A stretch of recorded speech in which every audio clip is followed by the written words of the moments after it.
Good morning viewers, কেমন আছে সবাই? তো দেখো, আজকে তোমাদের জন্য নিয়ে আসলাম হোমমেড গোলাপ জামুন। নিজের হাতে তৈরি করেছি। অ্যাকচুয়ালি যখন বাইরে থাকতাম তখন গোলাপ জামুনটা খুব বানিয়েছি, আর বাড়িতে এসে সেটা ভুলেই গেছি যে আমি গোলাপ জামুন বানাতে জানি বা প্যাকেট কিনতে পাওয়া যায়। তো যাই হোক, মেয়ের জন্মদিন উপলক্ষে একটা মিষ্টি ডিশ বানাতে চেয়েছিলাম।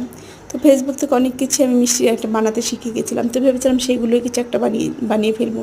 অ্যাকচুয়ালি যে গোলাপ জামুন যে বানাতে পারি সেটা আমি ভুলে গেছিলাম। তো বাজারে গেলাম, বাজারে গিয়ে দেখছি আর এই গোলাপ জামুনের তো প্যাকেট পাওয়া যায়। তারপরে সেই গোলাপ জামুনের প্যাকেট কিনেই যে বাড়িতেই বানিয়ে ফেলাম গোলাপ জামুন। আর তোমরা তো সবাই জানো যে এখানে মিষ্টির প্রচুর দাম, মিষ্টির খুব একটা এখানে ভালো পাওয়া যায় না, যার জন্য কিছু একটা বাড়িতেই বানাতে হতো। তো যাই হোক, এই গোলাপ জামুন বানিয়ে ফেললাম।